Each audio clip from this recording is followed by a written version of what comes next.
Assalamualaikum warahmatullahi wabarakatuh. Alhamdulillahilladzi ja'ala al-qalama lil-kitabah wal-kitabah lil-qira'ah wal-qira'ah lil-ma'rifah wal-ma'rifah lil-ibadah wal-ibadah lillahi ta'ala.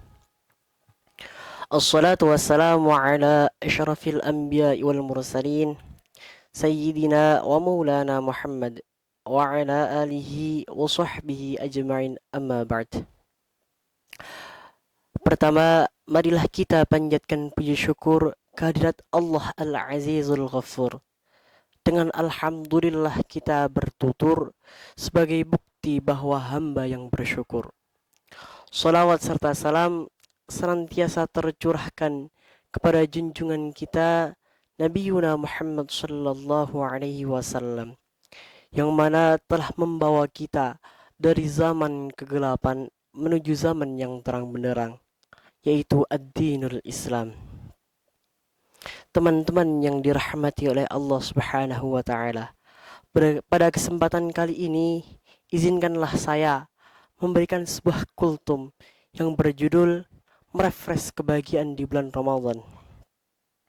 Nabi Muhammad sallallahu alaihi wasallam mengatakan bulan Ramadan adalah syahru ummati. Mengapa Nabi Muhammad sallallahu alaihi wasallam mengatakan bulan Ramadan adalah syahru ummati?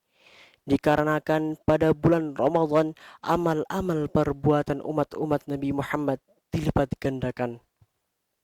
Allah Subhanahu wa taala memiliki hadis qudsi yang mengatakan as-siyamu li wa ana ajzibi, bahwa puasa adalah milikku dan aku sendiri yang akan menganjarnya. Itu kata Allah Subhanahu wa taala.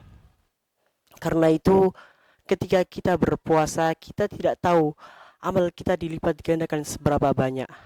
Dan Allah Subhanahu wa taala telah menyiapkan kepada kita sebuah pintu menuju surga, yaitu Babur Rayyan, yang mana bisa dimasuki oleh orang-orang yang berpuasa, yang memiliki nafas yang tidak sedap.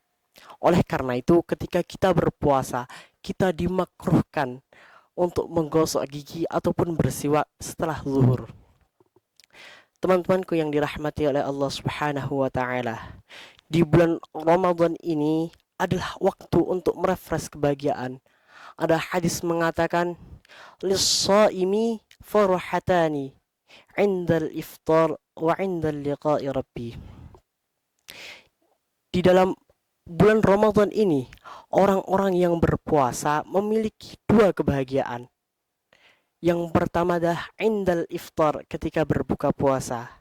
Yang kedua adalah 'indal liqa'i rabbi, yaitu ketika bertemu dengan Allah Subhanahu wa taala.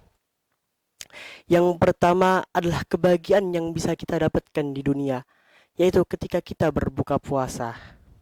Bisa dibayangkan ketika kita menahan lapar, kita menahan dahaga dari terbitnya matahari sampai tenggelamnya matahari. Lalu kita berbuka puasa, tentunya ada sebuah rasa kesenangan atau kebahagiaan di dalam sana. Apalagi ketika kita berbuka dengan sanak saudara kita. Seperti contohnya saya seorang santri yang ketika bulan Ramadan memiliki jatah liburan, maka tentunya saya akan menyempatkan waktu untuk berbuka bersama keluarga saya. Begitu juga orang-orang yang sibuk di luar sana pastinya akan menyempatkan waktu untuk berbuka bersama keluarganya. Walaupun makanan yang dimakan tidak seenak di restoran mahal, akan tetapi sebuah rasa kasih sayang, sebuah rasa cinta yang timbul ketika berbuka bersama adalah sebuah kebahagiaan yang tidak bisa kita cari di bulan-bulan yang lain. Yang kedua adalah kebahagiaan yang bisa kita dapatkan di akhirat nanti. Bisa dibayangkan ketika kita bertemu dengan orang-orang yang kita cintai, orang-orang yang kita sayangi, timbullah suatu kebahagiaan yang tiada tara di dalamnya. Begitu juga seorang hamba ketika bertemu dengan Allah Subhanahu wa taala. Teman-temanku yang dirahmati oleh Allah Subhanahu wa taala, di dalam bulan Ramadan terdapat suatu peristiwa yang fenomenal, yang mana tercantum pada Al-Quran surah Al-Baqarah ayat 185. أعوذ بالله من الشيطان الرجيم. بسم الله الرحمن الرحيم. شهر رمضان الذي أنزل فيه القرآن هدى للناس وبينات من الهدى والفرقان.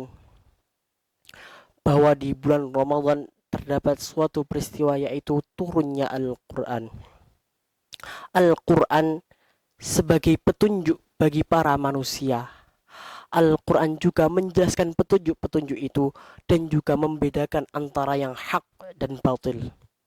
Oleh karena itu, kita sebagai seorang santri atau kita sebagai umat Nabi Muhammad harus selalu tadarus Al-Quran. Akan tetapi, tidak hanya cukup dengan membaca Al-Quran saja. Kita seorang santri harus bisa mengupgrade diri kita sendiri, yaitu dengan memahami Al-Quran. Ketika kita bisa memahami Al-Quran, maka tentunya kita akan lebih mudah menghadapi masyarakat Indonesia. Mungkin cukup sekian yang dapat saya sampaikan. Apabila ada salah kata ataupun dalam perbuatan saya mohon maaf. Wallahul muwafiq ila aqwamit thoriq. Assalamualaikum warahmatullahi wabarakatuh.